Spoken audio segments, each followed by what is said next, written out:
അരവത്ത് മട്ടയിങ്ങാനം കഴകം പൂമ്പാടംകുഴി ക്ഷേത്രത്തിൽ 6 ദിവസം നീളുന്ന നവീകരണ ബ്രഹ്മകലശ മഹോത്സവത്തിന് തുടക്കമായി. കലവറ നിറക്കൽ ഘോഷയാത്ര ഭക്തിയുടെ നിറവിൽ നടന്നു. അരവത്ത് മട്ടയിങ്ങാനം കഴകം പൂമ്പാടംകുഴി ക്ഷേത്രത്തിൽ 6 ദിവസം നീളുന്ന നവീകരണ ബ്രഹ്മകലശോത്സവം തുടങ്ങി. ഞായറാഴ്ച രാവിലെ ക്ഷേത്രം വക കന്നിക്കലവറ നിറച്ചു. പിന്നാലെ നാടിന്റെ നാനാഭാഗങ്ങളിൽ നിന്നും വാദ്യഘോഷങ്ങളുടെ അകമ്പടിയോടെ കലവറ ഘോഷയാത്രകൾ ക്ഷേത്രമുറ്റത്തെത്തി.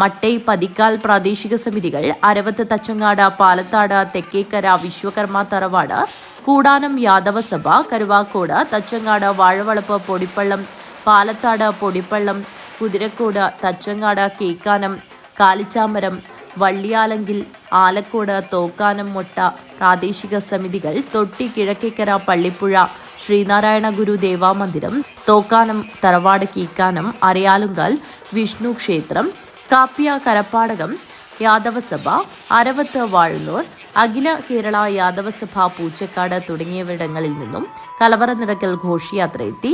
ആയമ്പാറ യാദവസഭ, തണ്ണോട്ട് മഹാവിഷ്ണു ക്ഷേത്രം കൂടാതെ വ്യക്തികളും സംഘടനകളും ഭക്ഷ്യവസ്തുക്കൾ എത്തിച്ചു. കുണിയ കോളേജ് മാനേജ്മെന്റ് 10 ക്വിന്റൽ അരിയും സമസ്ത കുടിവെള്ളവും നൽകി. പി ദാമോദരൻ ആലക്കോടിന്റെ പുല്ലാങ്കുഴൽ, ഭക്തിഗാനമേള തുടങ്ങിയ കലാപരിപാടികളും അരങ്ങേറി. നിരവധി ആളുകൾ കലവറ നിറക്കൽ ഘോഷയാത്രയിൽ പങ്കാളികളായി. News bureau, Kanhangad.